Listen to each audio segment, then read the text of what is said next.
al debatir sobre el proyecto de ley de ingresos de la Federación para el ejercicio fiscal de 2024, la moche senadora Xóchitl Gálvez del Narco Partido Acción Nacional señaló con demagogia y falacias que siempre lee que si se estimara bien el precio del petróleo, se podría reducir la deuda del gobierno federal y destinar mayores recursos a los estados y municipios para atender el tema de la supuesta inseguridad.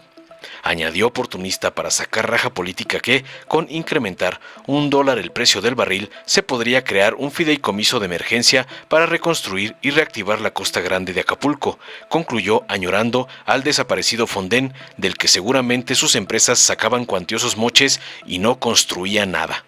Tras escuchar la sarta de mentiras de la candidata del señor X, la senadora Imelda Castro de Morena le respondió contundente, aclarándole que se tiene una de las tasas de desocupación más bajas del mundo, a lo que se suma el incremento histórico del 88% al salario mínimo. Agregó sobre la deuda, indicando que esta es fuente de desarrollo económico y social cuando es sostenible y que es la primera vez que este gobierno la está reduciendo a niveles manejables. Además, resalta el anexo transversal en materia anticorrupción para combatir esta problemática. Para concluir tajante, para dejar en ridículo las falacias de la botarga, que el crecimiento económico será mucho más grande que el de gobiernos narco-neoliberales prianistas. Veamos enseguida cómo Xóchitl Gálvez es ridiculizada por Imelda Castro por lucrar con la desgracia del huracán, como le ordenan sus amos Claudio X González y Narco Cortés. Muchas gracias, presidenta. De acuerdo al numeral 76, de acuerdo al artículo 76, fracción 1, numeral 1, fracción 3, podría hablar hace 10 minutos, pero no me los voy a utilizar todos.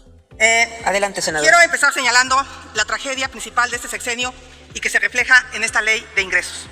Su incapacidad para mejorar la calidad de vida de las y los mexicanos. Y en términos macroeconómicos, digan lo que digan, en 6 años fueron incapaces de cumplir su promesa de crecer al 4% a pesar del buen entorno internacional. Esta ley de ingresos, como he dicho, es irresponsable, desequilibrada y no le apuesta al crecimiento económico para generar los empleos que México necesita. Dejará las cuentas públicas en ruinas. Reducir el déficit del 5% del PIB que tendremos en 2024 será un gran reto. Lo irónico, México no tenía un déficit de ese tamaño desde los años 80, cuando por la irresponsabilidad de esa época el déficit se fue a los cielos y la economía familiar por los suelos. Esa irresponsabilidad le tomó al país y a las familias poco más de 10 años corregir. No cabe duda, este gobierno le falló a 30 millones de mexicanos. No supieron qué hacer, 6 años de gobierno reducido a 4 obras. Y de esas solo está operando el AIFA, que en lo personal no me parece una mala obra. Pero al contar con solo 28 posiciones y que los accesos para llegar con facilidad aún no estén listos, es una obra poco aprovechable. Sin olvidar los 300,000 millones de pesos que nos costó cancelar el aeropuerto de Texcoco. Dos Bocas, además de que va a triplicar su valor inicial, sigue sin producir un solo litro de gasolina a pesar de que fue inaugurada hace 15 meses. Esto exhibe su incapacidad y su corrupción. Siempre estaré a favor de las obras que beneficien al sur-sureste, pero otra vez la corrupción y la falta de planeación han cuadriplicado la inversión original del Tren Maya. Un tren que el propio gobierno federal reconoció que perderá dinero para siempre. Tan es así que fue creado un fideicomiso para financiar su operación. Y así, la propuesta de ley de ingresos está basada en criterios irreales. Deja en duda la manera en que estiman el precio del barril de petróleo en $56.7 para el 2024. Incluso acepta que la Secretaría de Hacienda modificó la proyección que ya había aprobado el propio Consejo de Administración de Pemex. Busqué el acta del Consejo de Administración de Pemex y está atestada y está reservada por 1 año. ¿Qué ocultan? ¿Por qué no hacer transparente la información que debería de ser pública? La mezcla mexicana hoy se vende por encima de los $80 por barril y todo indica que por el conflicto en Medio Oriente los precios continuarán a la alza. Insisto, ¿a dónde van a parar esos $23 por barril? Hagan cuentas, México produce 1.900.000 barriles de petróleo diarios. Si estimaran bien el precio del petróleo, se podría reducir la deuda del gobierno federal y destinar mayores recursos a estados y municipios que tanta falta le hacen para atender el tema de inseguridad por la que estamos pasando. En materia de ingresos petroleros hay otro dato importante. En 2022, los ingresos petroleros representaron el 5% del PIB y los ingresos no petroleros el 17.4%. Para este año se prevé que los ingresos petroleros caigan 1.5% del PIB y los no petroleros crezcan 0.8% del PIB. Si nos vamos a los datos y resultados, Pemex sigue siendo una empresa improductiva para el Estado. Despetrolizar las finanzas no implicaba destruir a Pemex, como lo hace Morena, ni mantenerlo artificialmente. Por el contrario, se trata de hacerlo más productivo y más competitivo y garantizar la mayor renta para el Estado mexicano. Si a Morena en verdad le interesan los pobres, debería de invertir en serio para que les llevemos salud, educación y seguridad, y no incrementar la deuda de cada mexicano, porque al término de este sexenio, cada uno de nosotros deberá 127,000 pesos. Es por ello que estamos proponiendo reducir la propuesta de deuda en 188,000 millones de pesos. No dejaremos que el gobierno federal hipoteque el futuro y la vida de los niños y jóvenes del país sin proyectos que generen crecimiento económico. Y lo vamos a lograr rectificando el precio promedio del barril, ubicándolo en $76.7. Esto basándonos en el precio de mercado, el estado de la producción actual, el tipo de cambio y las proyecciones a futuro del crudo.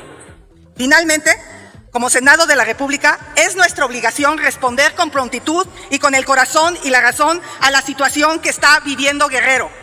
La discusión de la ley de ingresos no nos permite hacer consideraciones sobre el gasto, pero a través del artículo 16 sí podemos apoyar desde este momento toda actividad productiva en Guerrero. Lo podemos hacer mediante estímulos fiscales de tasa cero y así apoyar la recuperación económica. Asimismo, proponemos la incorporación en el mismo artículo de un estímulo fiscal para todas las empresas que participen solidariamente en la aportación y transferencias de apoyo humanitario a los damnificados. También, desde el Frente buscaremos que en la discusión del proyecto de egresos de la Federación, facultad constitucional de la Cámara de Diputados, se incorpore la creación de un fideicomiso de emergencia para la reconstrucción y reactivación de Acapulco y la Costa Grande de Guerrero, con un presupuesto inicial de hasta 13,400 millones de pesos. Y esto es posible incrementando tan solo $1 el precio del barril. Y aquí está el anexo del presupuesto, donde nos dice que por cada dólar que incrementemos hay un ingreso de 13,400 millones de pesos. Y esto es posible.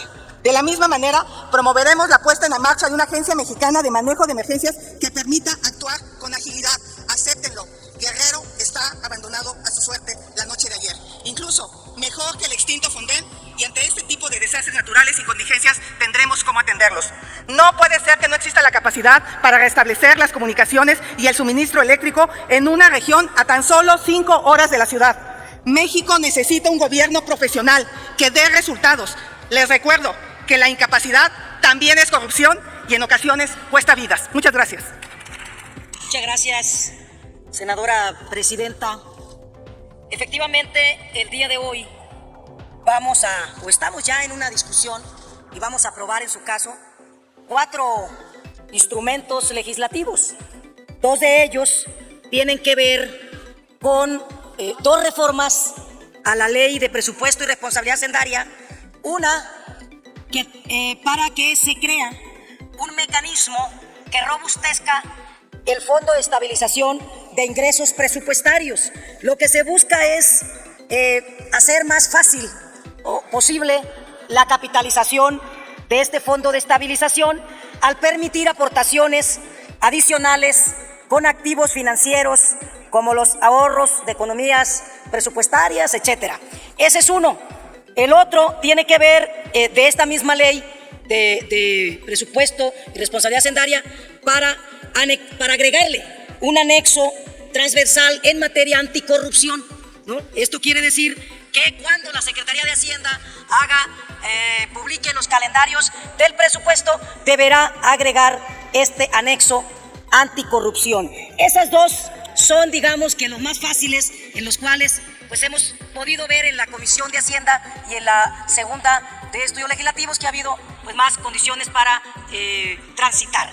Los otros 2 son, como también ya se ha dicho aquí, pues la Ley de Ingresos de la Federación para 2024 y la reforma a la Ley de Derechos. Creo que hay que darle contexto siempre, compañeras y compañeros, a todos los debates específicos que hay en este Senado de la República. Y creo que es muy importante, si somos políticos profesionales y políticas profesionales, que nos basemos en los números, en los indicadores de cómo evoluciona nuestra economía. Y a pesar de un escenario global dificultoso por que salimos de una pandemia, porque estamos en medio de dos guerras que están afectando todavía de alguna manera muchas de las cadenas de provisionamiento de los países, nuestra economía ha tenido un desempeño espectacular, porque no hemos dejado de crecer a pesar de todas esas crisis. Y no voy yo aquí a hacerles una receta de todos esos indicadores económicos para no abusar del tiempo que tenemos asignado, pero revisemos cómo va bajando la inflación, cómo va a ser el crecimiento económico de este año y del año que viene, que va a ser mucho más grande que el más alto que se haya tenido en los gobiernos neoliberales, a pesar de esas crisis. Cómo tenemos en nuestro país una tasa de desocupación que es una de las más bajas del mundo, alrededor del 3%, cómo el salario mínimo se ha incrementado en un 88%, cómo los ingresos de los hogares, y como lo ha determinado la última información de la encuesta de gasto en los hogares, los datos en general del INEGI, el tema del combate a la pobreza, la inversión extranjera, la inversión privada, la inversión pública, todos los indicadores son muy favorables. Yo quiero, compañeras y compañeros, concluir con un comentario sobre uno de los temas recurrentes que ha habido en esta tribuna, que es el del gran endeudamiento histórico que ahora el gobierno de López Obrador tiene. Miren, compañeras y compañeros, si ustedes han leído un poquito en materia de economía política, la deuda siempre es fuente, o la deuda es fuente de desarrollo económico y de desarrollo social, siempre y cuando la deuda sea sostenible y que, como lo dice la Constitución, se contraten empréstitos para que se invierta en proyectos de infraestructura, en proyectos de desarrollo, donde haya un regreso, una ruta de regreso de la rentabilidad y que haya rendimientos. Y eso es lo que está pasando con esta solicitud de deuda que por primera vez en este gobierno se está haciendo, porque pasó toda la pandemia y mientras todos los países, todos los gobiernos se endeudaban, el gobierno de México no entró a esa ruta del endeudamiento. Pero hoy ese déficit, compañeras y compañeros, que es como de 5.6%, a lo mejor me equivoco en una décima, 3.5 de ese déficit está en inversiones de esta naturaleza, en infraestructura, para que el próximo gobierno pueda estar en condiciones de disfrutar de esos rendimientos, de ese regreso de la inversión, ese retorno de la inversión que se ha estado haciendo. Por tanto, esta solicitud de deuda tiene esos referentes, y que por lo demás no es deuda para robarse el dinero, no es para rescatar, como lo hicieron a los grandes con el Fobaproa y la deuda que generaron con Peña Nieto y con Felipe Calderón. Y simple y sencillamente les digo ese dato que ya lo saben, pero que prefieren nunca reconocerlo. Pero en la época, ya se me perdió aquí, de Felipe Calderón, la deuda tuvo un crecimiento nominal del 88%. A ver, que no se les olvide, anoten por ahí, 88%. Con Peña Nieto tuvo un crecimiento nominal de 79%, poquito más abajo. Y ahora con López Obrador, ese crecimiento muestra apenas el 59% nominal.